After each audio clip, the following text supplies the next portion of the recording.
오늘의 주요 뉴스입니다. 코로나19 치료제를 제때 복용하면 중증화나 사망 예방 효과가 매우 크다는 사실을 미국 연구진이 다시 입증했습니다. 코로나 증상이 나타난 지 5일 안에 팍스로비드를 투여한 경우 입원하거나 사망할 확률은 80% 줄었고 확진 당일에 투여하면 중증화 예방 효과가 90%에 이르는 것으로 나타났습니다. 식약처가 국내 첫 탄소이온 중입자 치료기를 허가했다고 밝혔습니다. 연대 세브란스 병원에 설치된 중입자 치료기는 기존 양성자 치료기보다 무거운 탄소이온을 이용해서 고형암 치료에 쓰도록 허가됐습니다. 우주 발사체 스타트업 이노스페이스가 국내 민간 우주 기업으로는 최초로 독자 개발 발사체를 성공적으로 발사했습니다. 브라질에서 발사된 한비 TLV는 브라질 항공과학기술부의 관성 항법 시스템을 싣고 4분 33초 동안 비행한 뒤 브라질 해상의 안전 설정 구역에 정상 낙하했습니다. 유엔 산하협의체 IPCC가 지구온난화로 인한 기후재앙을 막으려면 지구기온 상승폭을 과거에 제시된 2도가 아닌 1.5도 이내로 제한해야 한다는 내용의 보고서를 만장일치로 승인했습니다. 이를 달성하기 위해서는 2030년까지 온실가스 배출량을 2019년도보다 43% 감축하고 2050년까지는 탄소 중립을 실현해야 한다는 내용이 담겼습니다. 세계 최대 전자상거래 업체인 아마존이 지난 1월 18,000명을 감축한 데 이어 9,000명을 추가로 해고하겠다고 밝혔습니다. 앞서 페이스북 모회사 메타도 지난해 11월 대규모 해고에 이어 넉 달 만에 추가 감원 계획을 발표한 바 있어 빅테크들의 2차 구조조정이 본격화하는 모습입니다.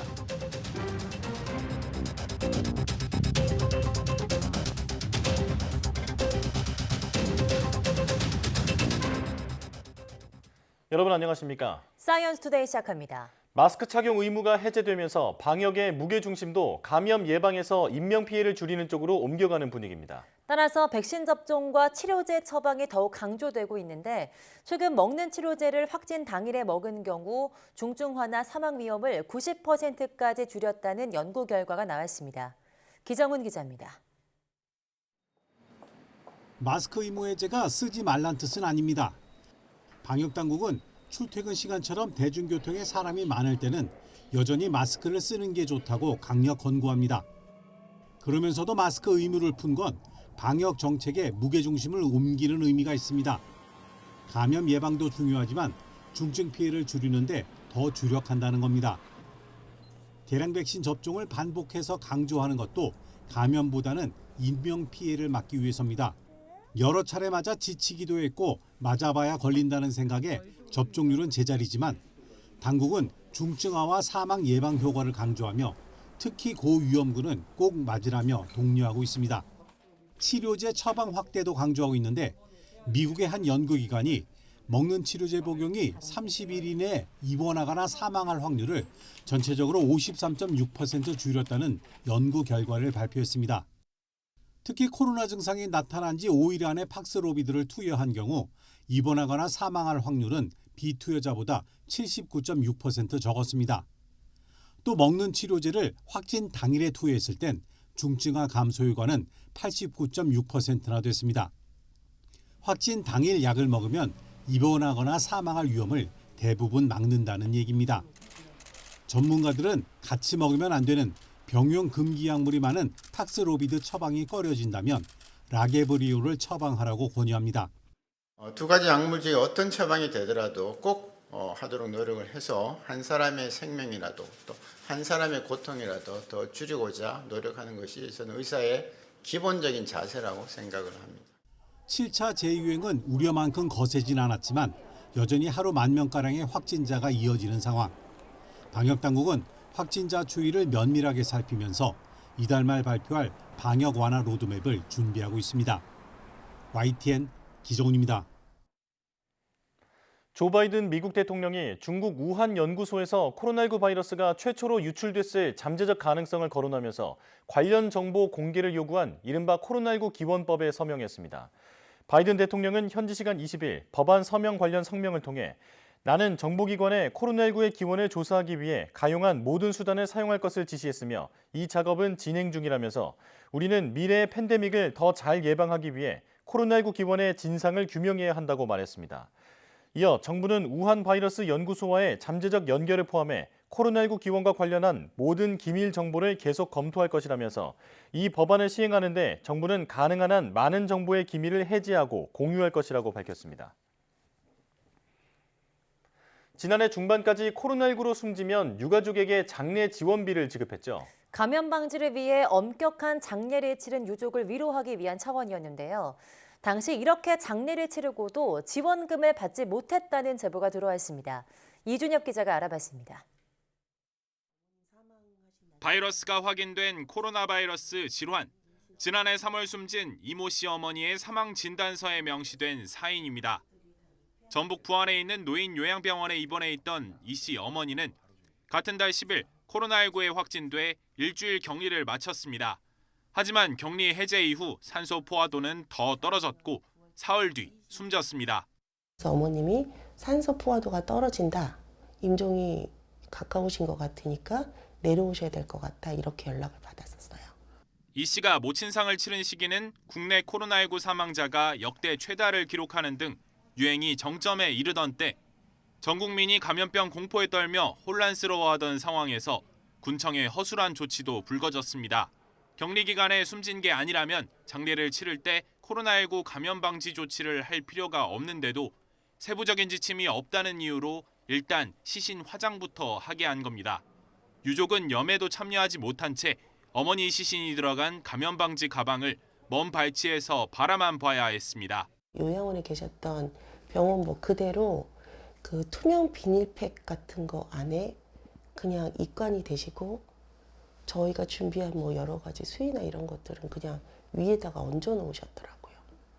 이 씨는 코로나19 사망자의 장례를 감염 방지 조치에 따라 치르면 유족에게 1,000만 원씩 지급하던 장례 지원비도 받지 못했습니다.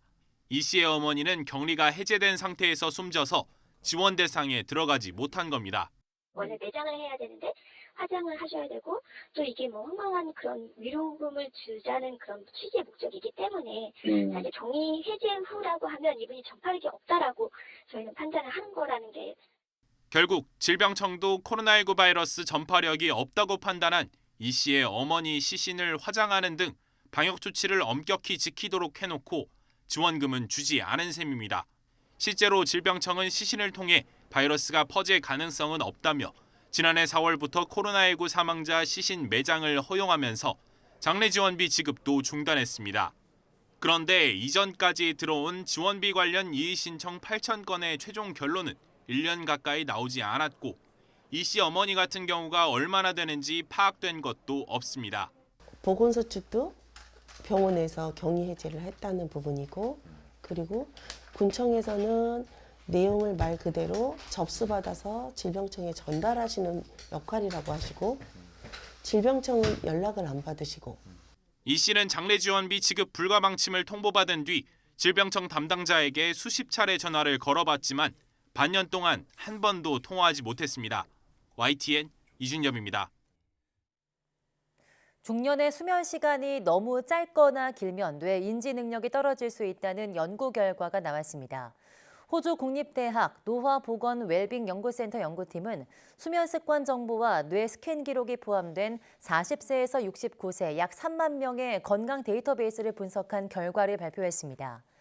이번 연구 결과에 따르면 하루 수면 시간이 6시간 이하이거나 9시간이 넘는 경우 7시간에서 8시간 자는 사람에 비해서 뇌 용적이 적고 기억력과 반응 시간 그리고 지능 등 인지 능력이 떨어지는 것으로 나타났습니다. 또 낮잠도 뇌 건강에 부정적인 영향을 주는 것으로 밝혀졌습니다. 이번 연구에서 낮잠은 뇌 기억 중추인 좌측 해마의 용적 감소와 반응 시간 저하에 관련이 있는 것으로 나타났습니다. 이번 연구 결과는 영국 과학 전문지 사이언티픽 리포트 최신호에 실렸습니다. 슬프고 우울한 기분이 지속되면 뇌졸중 위험이 높아질 수 있다는 연구 결과가 나왔습니다. 아일랜드 골웨이 국립대학 의대 임상연구센터 노인 뇌졸중 연구실의 로버트 머피 교수 연구팀이 이 같은 사실을 밝혀냈다고 의학 뉴스 포털 매드페이지 투데이가 보도했습니다. 연구팀이 뇌졸중에 있는 그룹과 대조군을 합쳐 2만 6천여 명을 대상으로 지난 1년 사이에 슬프거나 우울한 날이 2주 이상 지속된 일이 있었는지 설문한 결과 뇌졸중 그룹은 18.3%, 대조군은 14.1%로 나타났습니다. 우울 증세가 심할수록 뇌졸중 위험이 더 커지는 경향을 보인 건데 우울 증세가 가벼운 사람은 뇌졸중 위험이 35%, 중등도인 사람은 58%, 중증인 사람은 54%로 나타났습니다. 식품의약품안전처는 DK 메디칼 솔루션이 수입 허가를 신청한 치료용 입자선 조사 장치를 국내 첫 탄소이온 중입자 치료기로 허가했다고 밝혔습니다. 연세대학교 세브란스 병원 중입자 치료기 전용 건물에 설치된 중입자 치료기는 탄소 이온을 가속해 만들어진 고에너지 빔을 이용해 정상 조직에 영향을 거의 주지 않고 암세포만 파괴하는 암치료 의료기기입니다. 기존 양성자 치료기보다 무거운 탄소 이온을 이용해 파괴력이 더 큰 것이 특징으로 고형암 치료에 쓰도록 허가됐다고 식약처는 설명했습니다. 식약처는 전문가로 구성된 의료기기위원회를 열어 과학적이고 철저한 심사를 거쳐 허가했다면서 이 제품을 위한 품목 분류가 없었지만 의료기기 맞춤형 신속 분류제도 도입에 따라 이 기기를 치료용 입자선 조사 장치로 한시적으로 분류했다고 덧붙였습니다. 온실가스로 인한 지구 기온 상승세가 심상치 않은 것으로 드러났습니다. 특별한 대책을 세우지 않는 한 2040년 전에 기온이 1.5도 제한 목표를 넘을 것으로 전망됐습니다. 즉각적인 온실가스 감축이 이루어지지 않으면 미래 세대에게는 기후 재앙이 닥칠 거란 경고도 나왔습니다. 정혜윤 기자입니다. 산업혁명 이후 배출된 온실가스는 지구를 뜨겁게 달궜습니다. 그동안 오른 지구 평균 기온은 무려 1.1도. 기후변화에 관한 정부 간 협의체 IPCC는 9년 전인 2014년 5차 보고서를 통해 지구 온도 상승을 2도에서 제한해야 한다고 주장했습니다. 기후학자들은 지구 기온 상승이 2도를 넘으면 과거 경험하지 못한 재앙적인 상황을 맞을 것으로 우려하고 있습니다. 지구 스스로 되돌릴 수 없는 구간으로 진입해 모든 생명체가 위험해질 수 있습니다. 그런데 기후재앙을 막기 위한 마지노선과 겨우 0.9도밖에 남지 않은 겁니다. 기온 상승 속도가 예상보다 빠르자 스위스에서 열린 제58차 IPCC 총회에서는 기온 제한을 더 강화한 6차 보고서가 승인됐습니다.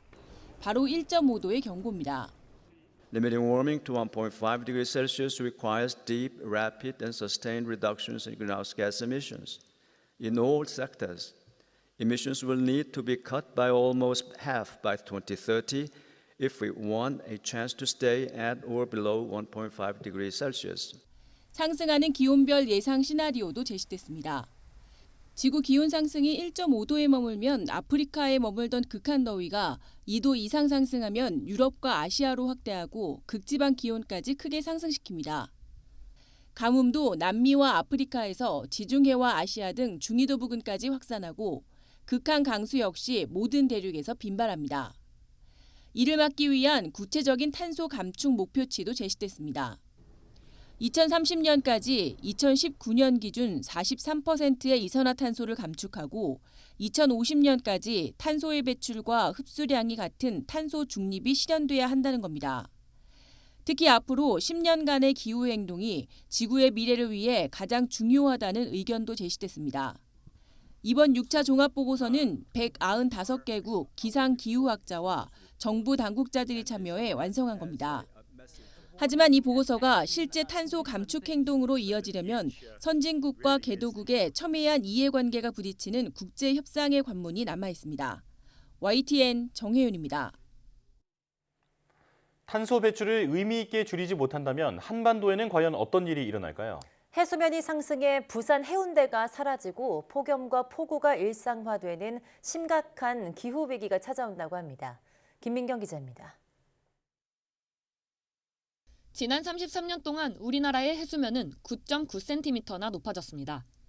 그런데 지금처럼 이산화탄소를 배출한다면 2100년에는 해수면이 무려 82cm나 상승합니다. 해수면이 높아지면 어떤 일이 일어날까?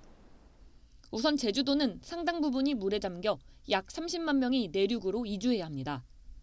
부산 해운대가 사라지는 등 서해안과 남해안은 침수돼 사람이 살 수 없게 됩니다. 연안 지역도 태풍이나 강풍이 덮칠 때 해일이나 월파 피해가 나타날 확률이 높아집니다. 기존 5차 기후변화 시나리오에서 전망한 73cm보다도 9cm가 추가로 상승해서 82cm가 2100년까지 상승할 것으로 전망을 하고 있습니다. 기온도 무려 7도나 상승하게 돼 극한 기후 현상이 잦아집니다. 2100년에는 낮 기온이 33도를 넘는 폭염일이 지금보다 4배나 증가하고 극한 강수일도 30%나 늘어납니다. 탄소 배출을 지금에 비해서 급격하게 그리고 과감하게 줄이지 않으면은 한반도를 포함한 동아시아 지역에서 여름 계절도 늘어날 것이고 폭염도 더 강해지고 극한 강수도 더 잦아질 것으로 그렇게 예상이 됩니다. 반대로 화석연료 사용을 크게 줄이고 친환경 에너지를 확대하는 저탄소 시나리오에는 상황이 크게 달라집니다. 우리나라 기온은 7도 상승에서 2.6도 상승에 그치고 폭염일은 2배, 극한 강수일도 9% 증가하는 데 그칩니다. 사람들이 기후변화에 충분히 대응할 수 있고 피해도 줄일 수 있는 길이 열리는 겁니다. 예고된 최악의 기후위기와 기후재앙을 기후 적응 수준으로 완화하는 길은 충분한 탄소 감축뿐이라고 전문가들은 지적합니다. YTN 김민경입니다. 국내 산업계가 오는 2030년까지 감축해야 하는 온실가스 목표치가 기존 14.5%에서 11.4%로 3.1%포인트 줄었습니다. 탄소중립녹색성장위원회는 온실가스 감축 목표와 이행 방안이 담긴 탄소중립 녹색성장 기본계획을 발표했습니다. 온실가스 감축과 관련한 윤석열 정부의 첫 로드맵입니다. 우리가 줄여야 하는 온실가스 총량은 지난 2021년 발표된 목표치인 40%를 유지하되 부문별 감축 비중을 조정하는 것이 핵심입니다. 산업부문 목표가 하향 조정되면서 산업부문에서는 온실가스를 800만 톤 더 배출할 수 있게 됐습니다. 이는 기술 발전 상황 등을 고려했을 때 14.5%라는 목표를 달성하기가 현실적으로 어렵다는 산업계 입장이 반영된 것으로 분석됩니다.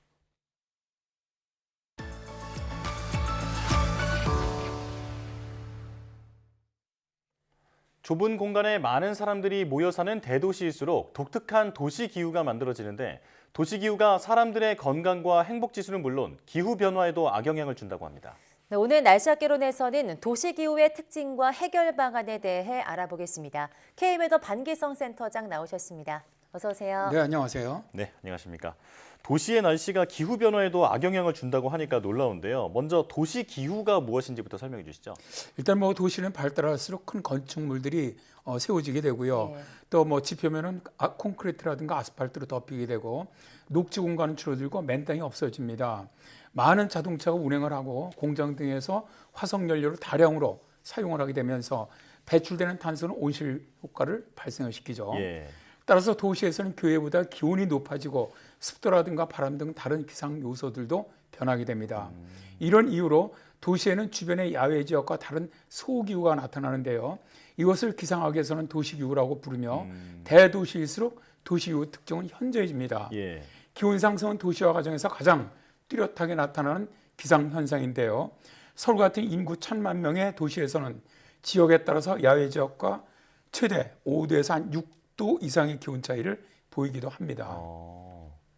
이처럼 야외의 기온보다 죄송합니다.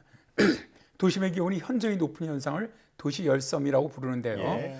도시는 여름철에 야외 지역보다 기온이 높아지면서 또 대류작용이 강해지고 매연 등의 응결이 많다 보니까 국지적인 천둥, 번개라든가 돌풍, 소나기가 또 많이 발생을 합니다. 또 그리고 안개라든가 연무일수가 늘어나고요. 미세먼지 농도도 야외에 비해서 높은 특성을 보이죠. 네, 그러니까 도시 자체로 굉장히 뜨거워지고 그리고 비도 많이 오고 뭐 미세먼지, 대기오염, 천둥번개, 소나기도 많이 내린다고 하면 이게 삶의 쾌적도, 만족도가 굉장히 떨어질 것 같은데 이 문제를 빨리 해결해야 될 것 같습니다. 해결 방안이 좀 있을까요? 일단 이런 쾌적한 삶을 갖다가 좀 저해하는 이런 걸 갖다가 바꾸기 위해서는 도시기후를 갖다가 좀 변화를 시켜야 되는데 예. 가장 좋은 방법이 녹지 공간을 확보하는 겁니다. 콘크리트, 아스팔트 구조물을 너무나 나무라든가 식물로 바꿔나가는 방법인데요. 네. 나무 및 식물들은 땅속의 지하수를 흡수를 해서 증산작용을 해주기 때문에 이를 통해서 기온을 낮춰주고요. 시원하게 만들어줍니다. 도심 숲은 여름 한낮의 평균 기온을 한 3도에서 7도 정도 낮춰주고 평균 습도는 9에서 한 23% 정도 높여준다는 연구 결과도 있거든요. 큰 나무가 작은 주택 주변에 있을 경우 냉방비가 줄어드는데 캘리포니아 대학 연구에 따르면 최고 75%까지 에너지 절감이 가능하다고 하죠. 녹지 공간이 많아지게 되면 지구온난화의 주범인 이산화탄소도 줄어들게 되고요. 미세먼지라든가 오염물질을 정화하기 때문에 농도를 낮춰주게 되고요. 토양을 비옥하게 하고 또 부식도 방지를 하고 생태계 보존에도 아주 좋은 역할을 합니다. 그렇군요.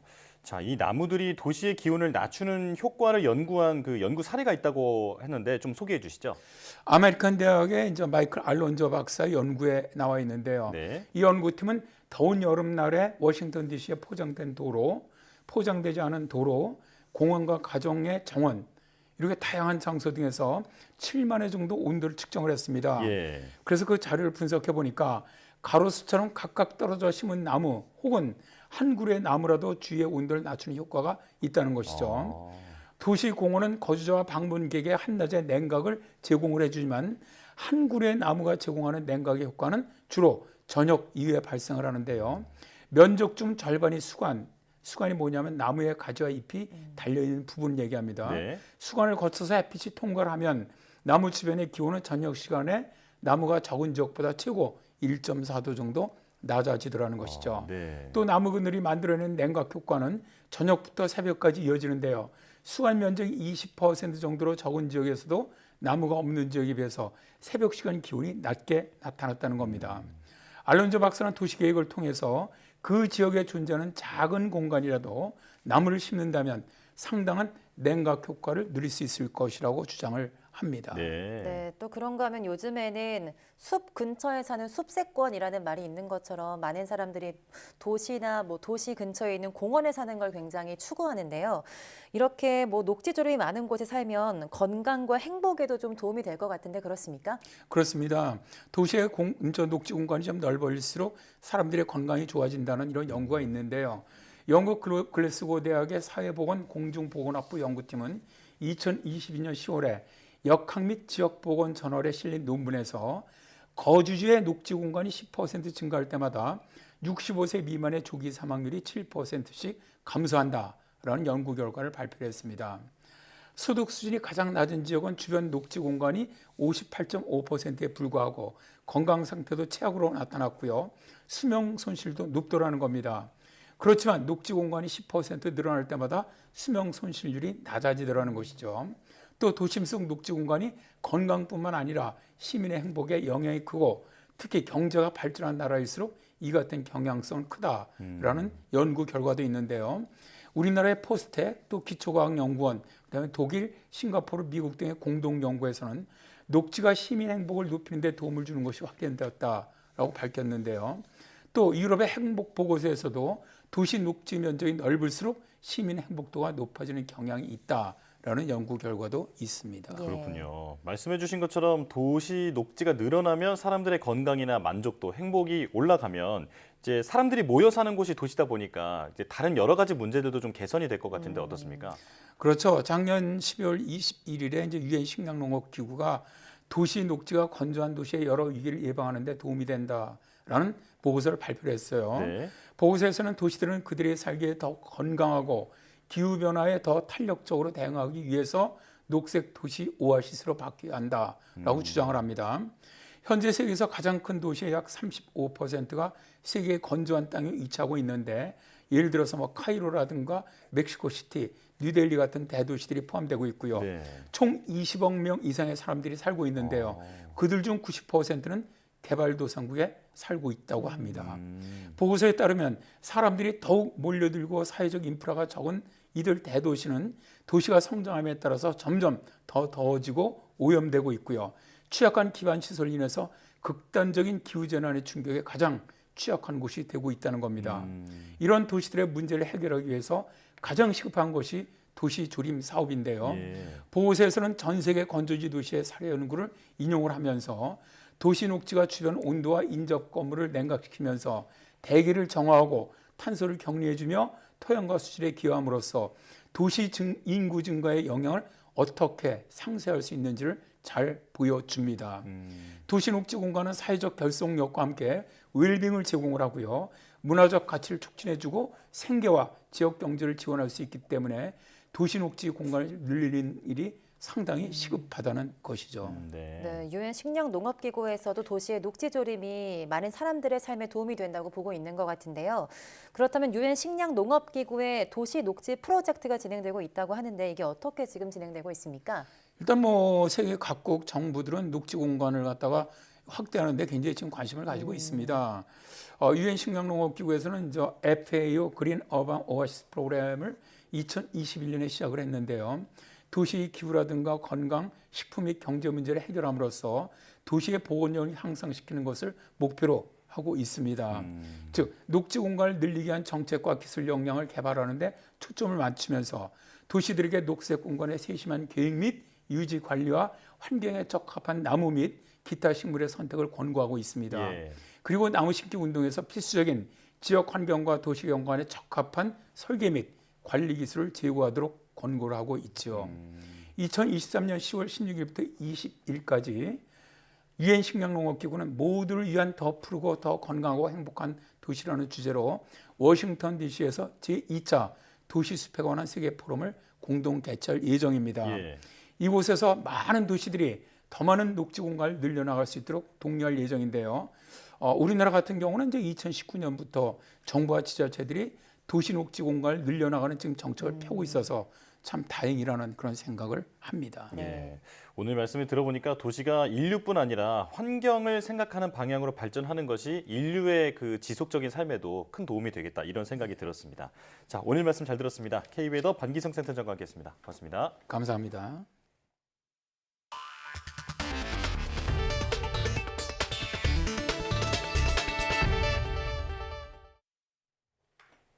지난해 누리호 발사 성공 이후 우리나라도 민간이 우주 개발을 이끄는 뉴스페이스 시대로의 도약을 준비 중인데요. 국내 우주 발사체 스타트업 이노스페이스가 민간 최초로 독자 개발한 엔진 검증용 시험 발사체가 발사에 최종 성공했습니다.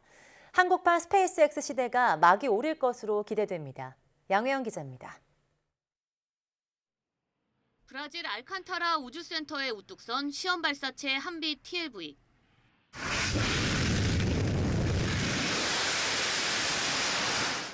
불꽃을 내뿜으며 하늘로 솟아오릅니다. 국내 민간 기업이 독자 개발한 시험 발사체로는 최초로 발사에 성공한 겁니다.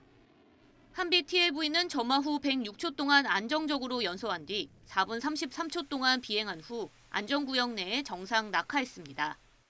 엔진의 어떤 이상현상에 의해서 118초 이전에 중단된 것이 아니라 모든 연료 산화제를 소진한 이후에 안정적으로 종단이 되었기 때문에 엔진의 성능 측면에서는 연소 시간이 다소 줄었더라도 정상적인 작동을 완료를 했다 이렇게. 높이 16.3m, 무게 8.4톤의 한비 TLV는 1단형 시험 발사체로 독자 개발한 하이브리드 엔진이 실렸습니다. 액체 엔진이 탑재된 누리호와 달리 고체 연료와 액체 산화제를 이용한 방식으로 구조가 단순해 제작 기간이 짧고 추력 조절이 가능하다는 장점을 가졌습니다. 액체 로켓 대비 단순한 구조를 가지고 있기 때문에 단기간에 개발이 가능하다는 점이 하나 있고 저희가 사용하고 있는 파라핀 연료는 폭발 위험이 없어서 안전하다라는 특징을 가지고 있습니다. 특히 이번 시험 발사체에는 모형 탑재체가 아닌 브라질 항공과학기술부가 자체 개발한 관성 항법 시스템 시스나브가 실렸는데 비행 환경에서의 운용 데이터를 정상적으로 확보한 것이 확인됐습니다. 이노스페이스는 사전 5기 만에 한비 TLV 시험 발사에 성공하면서 국내 민간 기업으로는 처음으로 상업 발사 서비스의 첫 관문을 통과했습니다. 해외 기업들에 의해서 우리가 경쟁력이 높다라고 얘기할 수가 없고 그 해외 시장에 쉽게 들어간다라고 얘기를 할 수가 없습니다. 그 생태계가 조성될 때까지는 정부의 역할이 좀 필요합니다. 이번 시험 발사에 성공한 이노스페이스는 50kg급 위성을 500km 상공까지 올릴 수 있는 2단형 발사체 한빛 나노 개발을 올해 안에 완료하고 내년에 상업 발사 서비스를 시작할 계획입니다. YTN 사이언스 양우영입니다. 미국 등을 중심으로 중국 영상 플랫폼 틱톡을 금지해야 한다는 목소리가 커지고 있지만 앱을 차단해도 영상 시청을 막기는 어렵다고 미국 월스트리트 저널이 보도했습니다. 이 신문은 중독성과 안보상 우려 등의 이유로 틱톡을 멀리하는 사람이 많지만 영상이 유포되는 경로는 앱 이외에도 다양하다며 이렇게 전했습니다. 이어 틱톡 영상 링크를 타인에게 보낼 경우 앱을 설치하지 않아도 웹 브라우저에서 볼 수 있어 현실적으로 이런 우회 시청을 막기는 어렵다고 설명했습니다.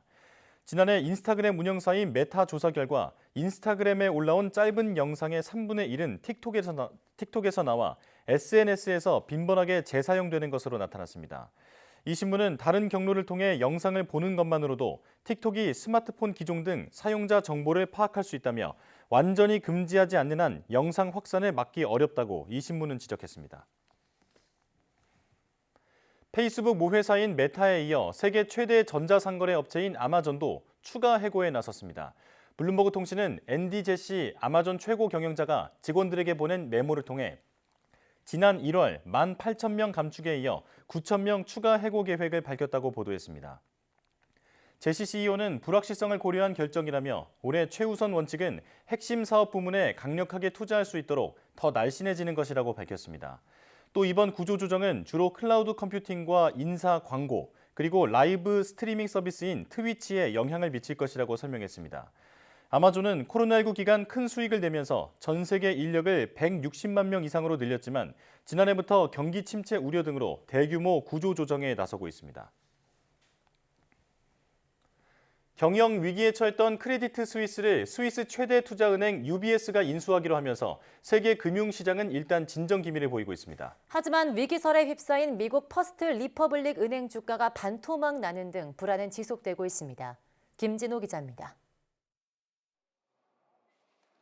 UBS가 크레디트 스위스를 인수하기로 하면서 한숨을 돌리게 된 유럽 주요국 증시는 일제히 상승 마감했습니다. 유럽발 호재에 투자 심리가 개선된 뉴욕 증시도 주요 지수 모두 오름세로 장을 마쳤습니다. Markets are up today more because of a relief rally than anything else. I think investors are happy with the outcome from the Credit Suisse bailout by UBS over the weekend. 하지만 불안감은 계속 이어지고 있습니다. 실리콘밸리 은행에 이어 위기설에 휩싸인 퍼스트 리퍼블릭 은행에서 고객 예금의 거의 절반이 빠져나갔습니다.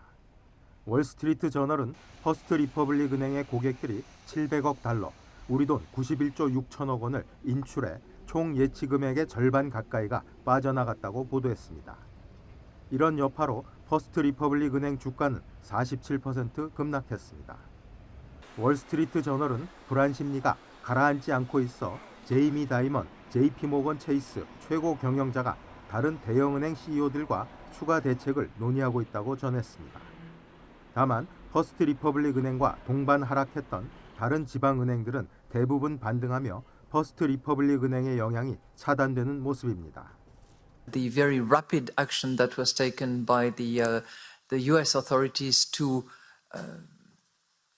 do what was necessary in order to prevent any contagion was also certainly appropriate from a financial stability point of view. 하지만 신용평가사들이 퍼스트 리퍼블릭 등 지방은행들의 신용등급을 낮추고 있어 불안감은 쉽게 가라앉지 않고 있습니다. 일부 금융 전문가들은 바이든 정부와 대형은행들의 신속한 구제 조치가 추후 큰 부작용을 일으킬 수 있다고 경고하고 있습니다. YTN 김진호입니다. 미국의 대표적인 도심공원인 뉴욕 센트럴파크는 공원 조성과 운영에 일반 주민이 적극적으로 참여하는데요. 이를 통해 더욱 주민과 가까운 도심 휴식 공간을 만들 수 있게 됐는데 국내 지자체에도 좋은 본보기가 될 것으로 보입니다. 김학무 기자입니다. 뉴욕 맨하튼 한복판에 자리 잡은 센트럴파크. 1858년 조성된 현대 도시공원의 시초이자 연간 방문객이 2,500만 명으로 미국 공원 중 가장 많습니다.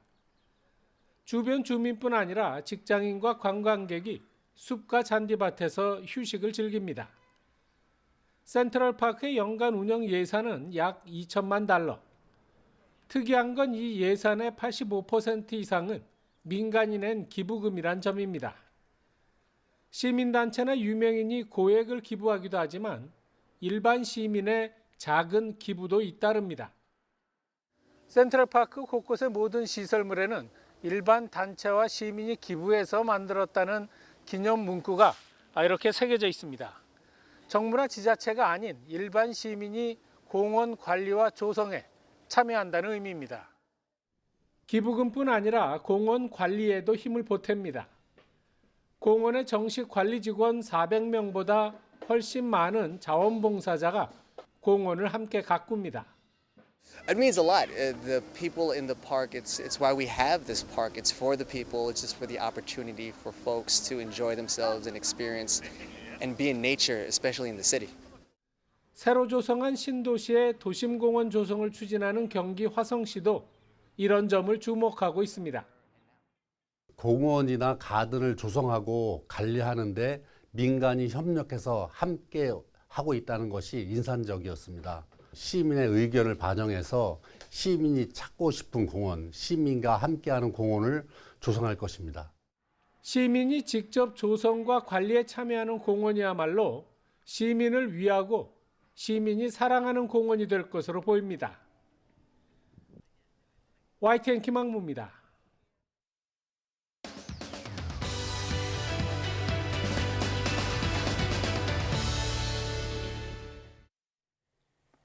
최근엔 삶의 질을 중시하면서 이른바 워라밸이 중요하게 떠올랐지만 다른 한편으로는 우리 사회에서 일 중독은 다른 중독과 달리 미화되기도 하는 단어입니다. 오늘은 간단한 사례를 통해서 일 중독에 대해 함께 생각해보고 이야기 나눠보겠습니다. 임지숙 명지대학교 교육대학원 교수 나오셨습니다. 안녕하세요. 네, 안녕하세요. 네, 오늘도 이야기 시작해볼까요? 네. 네. 우리가 주변에서 흔히 볼 수 있는 사례를 하나 들어서 시작을 해볼까 합니다. 네. 저는 40대 중반의 대기업 중간 관리자로 일하고 있는 A입니다. 저는 그저 주어진 일을 열심히 한다고 생각하는데 주변에서는 저를 일 중독자라고 부릅니다. 일이 너무 바쁘다 보니 주변에 소홀한 부분은 있지만 그래도 나만을 위해서 일하는 건 아닌데 가족들조차 저를 비난하고 서운하다고만 하니 너무 섭섭하고 힘이 빠집니다. 그렇다고 맡은 일을 안 할 수도 없고 너무 힘이 듭니다. 네, 이런 사례인데요. 네. 사실 우리 주변에서 이런 얘기 하시는 분들 흔히 볼 수 있잖아요. 네. 그러니까 이분은 일에 몰두하는 것은 맞지만 그래도 자신의 헌신까지 매도당하는 것 같아서 힘들어하시는 것 같은데 네. 그렇다면 이분을 일 중독이라고 볼 수 있을까요? 네, 우선 이제 무엇보다 A씨 입장에서는 일 중독이라고 매도당하는 기분이라 굉장히 억울하실 것 같아요. 네. 이제 조직을 위해서도 헌신하시는 거고 가족을 위해 더 열심히 일했는데 이런 자신을 몰라주는 주변이 참 야속하고 또 앞으로 어떻게 해야지라는 현실적인 고민도 되시리라 생각이 듭니다. 네. 일 중독의 여부는 일에 쓰는 시간이 지나치게 길어서 다른 일상을 건강하게 영위하는 것이 어려워지는 것과 함께 더 중요한 것은 일을 멈추고 미루는 것이 불가능한 상태, 즉 스스로 일을 조절하고 통제하는 것이 불가능한 상태로 주로 판단하게 됩니다. 네. 일을 열심히 하는 게 왜 나쁘냐고 반문하는 일 중독자 분들도 계신데요. 엄밀히 말해 일을 지나치게 삶의 많은 부분을 차지하도록 그렇게 하는 것이 문제지 일을 열심히 하는 것을 문제로 보는 것은 아니거든요. 네. 그런 측면에서 A씨 스스로 자신에게서 한 걸음 떨어져서 일을 하지 않을 때 불안하지 않은지, 일 외에도 기쁨을 느끼는 것이 있는지 등을 타인의 시선으로 한번 바라보면서 평가해 볼 필요가 있습니다. 네, 오늘 주제를 보니까 혹시 저희도 지금 일 중독인지 체크해 볼 수 있는지가 궁금한데요. 가능할까요? 네. 노르웨이 베르겐 대학 연구팀의 간단한 워커홀릭 진단 테스트를 한번 같이 보시죠. 네. 예, 다음에 제시되는 7개의 문장들을 보시면서 전혀 그렇지 않다고 여겨지시면 1점, 드물게 그렇다고 생각되시면 2점, 때때로에 해당한다면 3점, 자주일 때는 4점, 늘 그렇다면 5점의 점수를 주시면 됩니다. 예. 네, 그래서 지금 이제 문장을 보시면서 하나씩 좀 체크를 해보시면 좋을 것 같은데요. 예, 뭐 일하는데 시간을 좀 더 많이 내려고 고민한다든지 처음 생각한 것보다 더 많이 일하게 된다. 죄책감이나 불안, 무기력, 우울증 같은 감정을 없애려고 일한다. 다른 사람들이 일을 좀 줄이라고 하지만 별로 신경 쓰지 않는다. 네. 일을 못하게 하면 스트레스를 받는다. 일을 하느라 취미, 여가 활동, 운동은 뒤로 미룬다. 너무 일을 많이 해서 건강이 나빠진 경험이 있다. 이상 7문항입니다. 예. 네, 4점이나 5점을 주신 문항이 7개 중 4개 이상에 해당하신다면 워커홀릭이라고 볼 수 있습니다. 네, 스스로를 일 중독이라고까지는 생각하지 않으셨던 분들도 막상 생각보다 높은 점수를 주게 되는 경우가 많으시지 않을까 싶어요. 네. 왜냐하면 이 세계 각국을 대표하는 키워드에서 한국을 대표하는 키워드가 일 중독으로 정의되기도 했을 정도로 사실 척박한 환경과 상황을 딛고 빠른 경제 성장을 해오면서 우리에게는 일 중독이 덕목이다, 미덕처럼 여겨지는 측면이 있거든요. 네. 지금 체크리스트를 저도 들으면서 해봤는데 제가 생각했던 것보다 점수가 높게 나와서 저도 좀 경계 수준이 아닌가 네. 이런 생각이 들었습니다. 네. 자, 그렇다면 일 중독의 원인을 알아야 이제 해결할 수 있을 텐데 그 원인을 좀 설명해 주시죠. 네, 우리가 지금 현재의 모습으로 살고 있는 것은 나름의 서사와 그럴 수밖에 없는 삶의 이유들이 있기 때문에 네. A씨 역시 더 나은 삶을 위해 노력하는 과정에서 자연스럽게 일 중독 상태가 되었음을 이해하는 것이 선행되는 것이 가장 중요할 것 같습니다. 일은 나의 가치를 인정받고 가족에게 헌신하는 주된 수단이 되어주기도 하고요. 또 성취를 통해 만족감을 주고 경제적인 안정도 가져다주는 고마운 존재이다 보니까 여타 다른 중독하고는 달리 병리적 속성이 가려지면서 긍정적으로 포장될 여지도 크고 또 일이라는 게 워낙 우리 삶에 깊숙하게 자리 잡고 있다 보니까 알아채기가 쉽지 않습니다. 네. 네, 또한 우리 삶의 큰 테마인 일과 관계를 비교해서 생각을 해보면요. 관계는 양방향 소통이기 때문에 내가 에너지를 많이 쓰더라도 상대방에 따라서 예외적인 결과가 나오는 경우가 굉장히 많죠. 그렇지만 일은 일방향적이기 때문에 내가 인풋을 충분히 하면 100%까지는 아니어도 어느 정도의 아웃풋이 보장된다는 큰 장점이 있습니다. 어느 정도 안정적인 결과치를 보여주는 속성이 있다 보니까 일 중독 상태가 되면 될수록 관계보다는 일에 시간을 쓰는 것이 가치 있고 효율적이라는 생각을 하게 되기가 쉽죠. 네, 일 중독에도 여러 가지 이유가 있을 것 같은데 그 이유를 좀 충분히 생각하고 인지하는 것이 결국 해결의 시작점이 좀 될 수 있을 것 같은데요. 네, 맞습니다. 사실 일에 몰입하는 것과 일에 중독되는 것은 어느 정도 연장선상에 있다는 연구 결과들도 많아요. 네. 예, 그렇지만 극명한 차이는 몰입은 긍정적인 정서를 주고 자기 주도적으로 일에 온전히 몰두한다는 느낌이 커서 지속적으로 가져갈 수 있는 특성인 반면에 일 중독은 일과 관계 사이에서 균형 감각을 잃고 강박적으로 매몰되기 때문에 통제할 수 없다는 부정적인 느낌이 훨씬 큽니다. 그렇기 때문에 일 중독은 신체적, 정신적으로 탈진되는 번아웃 증후군을 가속화시키는 요인이 됩니다. 하지만 앞서도 말씀드렸지만 일 중독은 우리 삶에 어려움도 주고 동시에 이득도 함께 주기 때문에 일의 양을 갑자기 줄이는 것은 결코 쉬운 일이 아니고요. 네. 예, 그렇지만 또 우리 삶의 균형하고 풍요로움을 이루기 위해서는 일만 완벽하다고 되는 것은 아니기 때문에 작은 것부터 시도해 보시는 것이 중요한 부분입니다. 네, 작고 쉬운 것부터 좀 하나씩 시도해 보시는 게 필요하다는 거죠. 예. 안 쓰던 근육을 갑자기 쓰면 무리가 오는 것처럼 관계적인 측면이라고 해도 안 쓰던 에너지를 갑자기 무리해서 쓰면 역효과가 날 수도 있습니다. 예. 몰입과 중독의 차이를 명확하게 아는 게 중요하겠다 이런 생각이 듭니다. 네, 맞습니다. 자, 그렇다면 이제 실생활에서 해볼 수 있는 그런 일 중독을 극복할 수 있는 팁 같은 게 있을까요? 네. 일을 조절하는 것이 가장 좋겠지만 일 중독 상태에서 급격하게 시도하기에는 너무 도전적일 수가 있죠.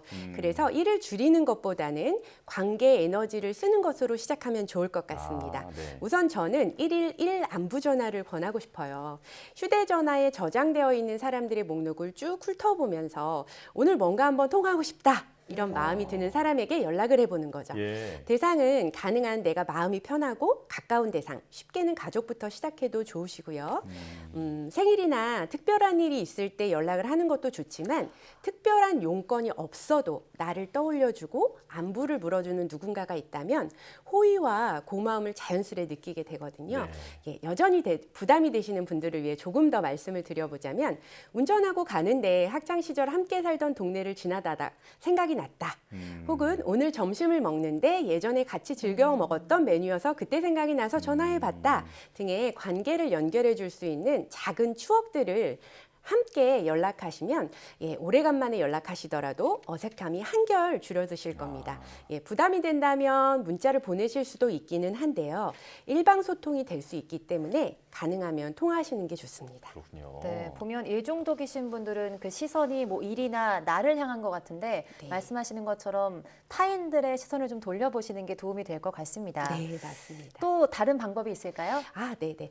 앞서 설명드린 것처럼 일 중독에 이르게 된 것은 나름의 이유가 있기 때문에 쉽게 자꾸 일을 조절해라라고 하는 쪽보다는요. 예, 작은 관계 맺음을 시도하면서 그 다음 단계로 또 나아가시면 좋겠습니다. 그래서 일 중독자는 신체적 건강을 돌보는 것조차 미루고 일에 매진하게 되기 때문에 운동 부족이나 수면 부족, 불규칙한 식사 습관으로 인한 대사증후군을 가지게 되는 경우들이 상당히 많습니다. 이러한 증상이 악화되면 과로사까지 이어질 수도 있는 거고요.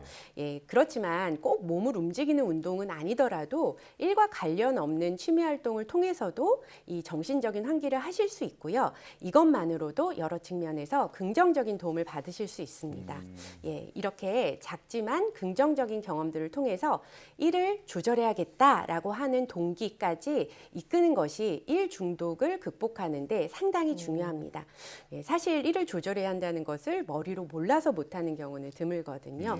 다만 일을 하지 않을 때 찾아오는 불안감, 공허를 어찌할 줄 몰라서 다시 일로 돌아가는 경우가 많기 때문에 대처 방안으로 관계와 나 자신의 신체적, 심리적 건강을 위해 시간을 쓰는 연습을 먼저 하는 것이 안정적인 접근이 될 수 있습니다. 네. 오늘 말씀을 들어보니까 일을 조정하려고 노력한다기보다는 인간관계나 건강 같은 다른 부분에 관심을 이제 서서히 늘려나가는 것이 현명한 해결책이다 이렇게 말씀을 해주신 것 같은데요. 네. 자, 그렇다면 이제 A 씨와 같이 일 중독으로 고민하고 있는 분들에게 추가적으로 해주고 싶은 말씀이 있으시다면 뭐가 있을까요? 네네. 이제 A씨처럼 40대가 넘어서서 기업의 중간 관리자까지 되신 분들은 사실 그간 열심히 앞만 보고 달리면서 일해오신 분들이 많으실 거예요. 네. 그래서 내가 지쳐가는 줄도 모르고 관성처럼 계속 달리시는 경우가 많습니다.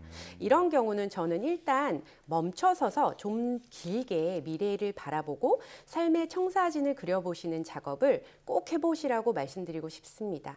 내가 그리는 삶이 계속 일만 하는 삶은 아니라면 지금부터라도 작은 부분부터 일과 개인적인 삶의 균형을 맞추시는 노력을 시작하시면 좋겠습니다. 네, 일은 우리의 삶을 지속하는 데 있어서 굉장히 중요하지만 삶 자체가 될 수는 없으니까요. 네. 한 번쯤은 내가 좀 일 중독인지 점검해보는 시간을 가져보시는 것도 좋을 것 같습니다. 명지대학교 교육대학원 임지숙 교수와 함께했습니다. 고맙습니다. 네, 감사합니다.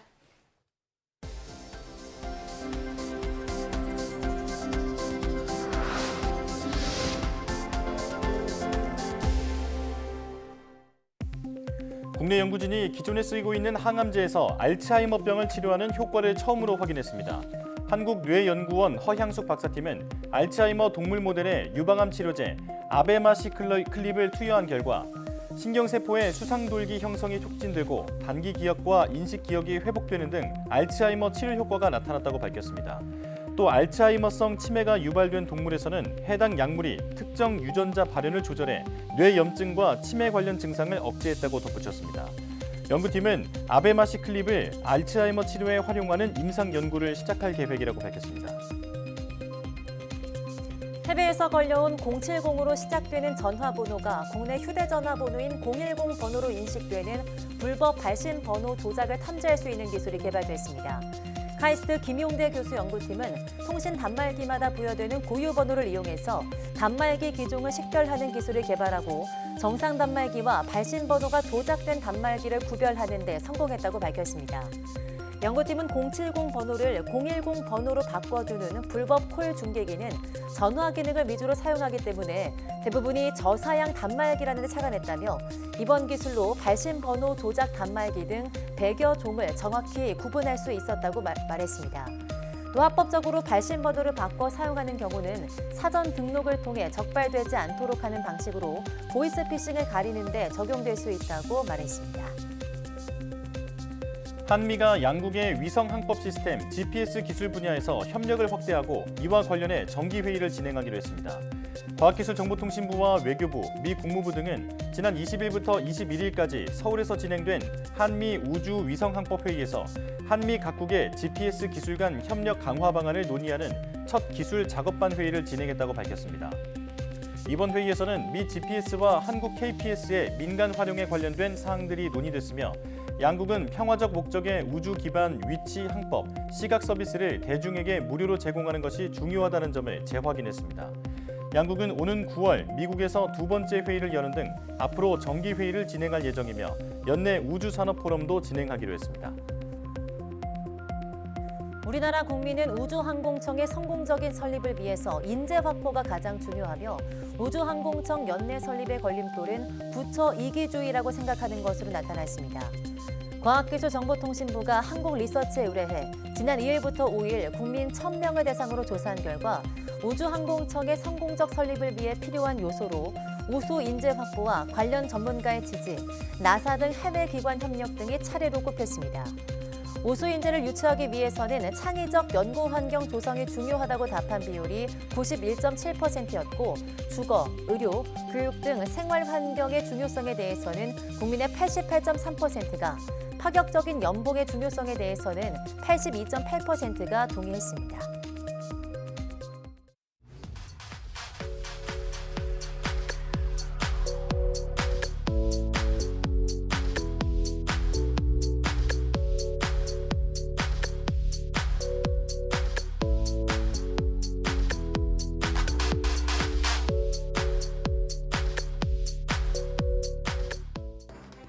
날이 따뜻해지고 꽃나무가 꽃망울을 터뜨리는 이맘때 오후만 되면 졸음이 쏟아지는 춘곤증을 호소하시는 분들이 많으실 텐데요. 이러한 춘곤증은 우리 신체가 따뜻한 날씨에 적응하며 겪는 시행착오 중 하나라고 합니다. 춘곤증을 없애기 위해서는 양질의 식사와 휴식 그리고 규칙적인 운동이 중요하다고 하는데요. 잘 먹고, 잘 쉬고, 잘 걷고 이 세 가지 꼭 기억하셔서 피로보다는 설렘으로 봄을 맞이하시면 좋겠습니다. 뉴스 마칩니다. 시청해주신 여러분 고맙습니다.